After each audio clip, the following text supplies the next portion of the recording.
For 199 pesos, you can transform your ordinary room into an extraordinary room.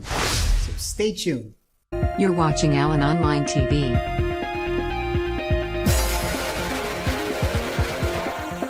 Now your host, Allen De Leon. Hi, ako nga pala si Allen De Leon and welcome sa Allen Online TV.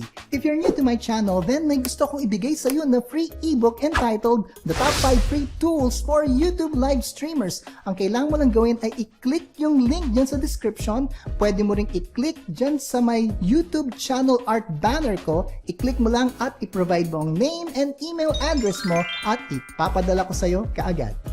Yung ganitong klaseng setup wherein meron kang RGB lights dyan sa background mo, natutunan ko to kay John Ryan. Ang YouTube channel niya is Coffee Talk and Tech. So, one time, nag-live streaming siya. So, umattend ako and then nakita ko yung kanyang background lights, which is similar to what you're seeing right now. So, kaagad nag-chat ako, sabi ko, kung paano niya ginagawa to. And he was generous enough to tell me na ang ginagamit niya is RGB Flood Lights. He even gave me a link para kung gusto kong bumili. Unfortunately, nung chinek ko, hindi available or walang stock. I guess maraming bumili dahil maganda talaga. So what I did was naghanap ako ng alternative sa Shopee. And nakakita ako. It's 199 pesos lang, RGB floodlights. Of course, I think mas maganda pa rin yung quality nung kay John Ryan, but pwede na sa nag-uumpisa pa lang. So, if I were you, check it out. Now, nakabili na ako and tingnan natin kung paano ko siya i-set up para magawa mo rin sa room mo kung gusto mo magkaroon ng RGB lights yung background mo. Okay, so if you're ready, gawin na natin. Alright? Let's go!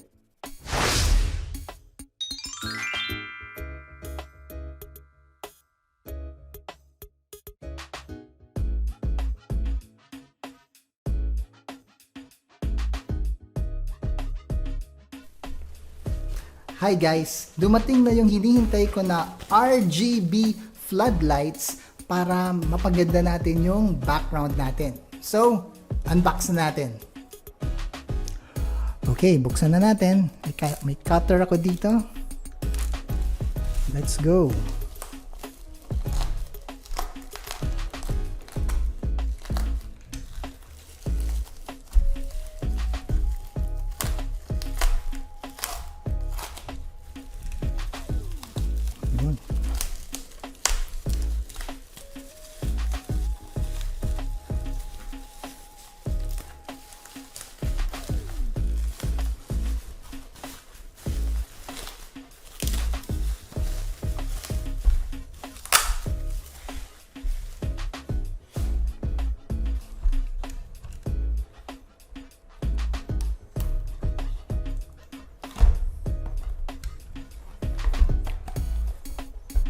Okay guys, dalawa kasi yung binili ko. So, eto siya.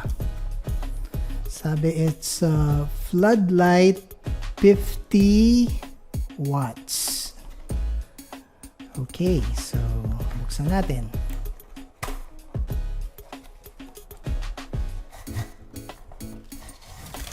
Oops.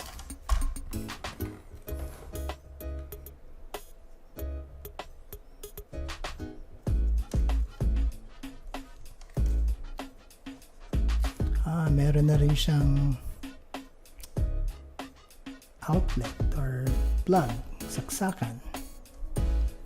Then this one, ito yata yung pwedeng naka-angle. Yan. Isin na natin yung pwede siyang naka-angle. So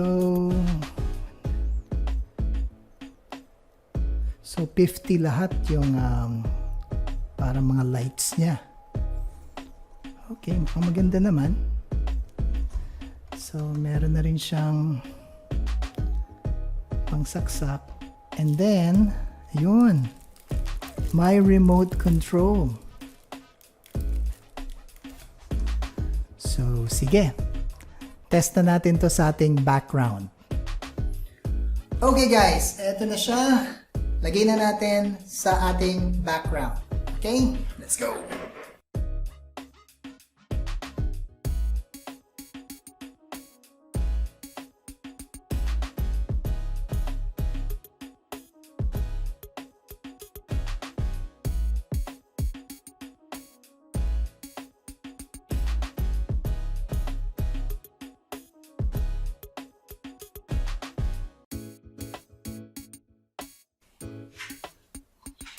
So guys, ang gagawin natin, turn off lang natin yung lights at iiwan ko lang itong isang ring light ko dito sa unahan. Okay? So, turn off na natin.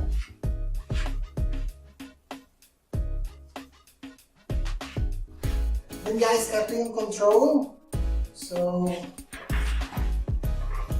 yung control. So, on na natin.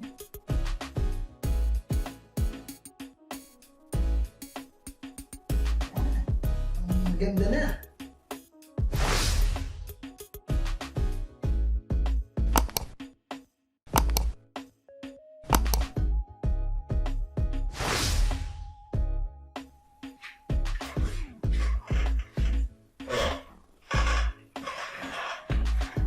Yan.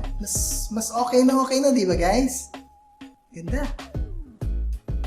Then, itong control, pwede kang mamili ng mga iba pang lights. Halimbawa, gusto mo blue. Oh, yeah. Then blue, then sabihin natin green.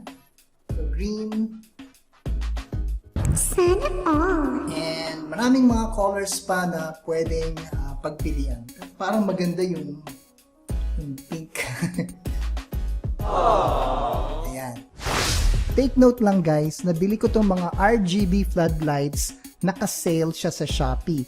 Pero ang regular price niya nasa 240 to 300 pesos. Hopefully, pag bumili ka, dyan sa link na ilalagay ko sa description, sana naka-sale pa siya.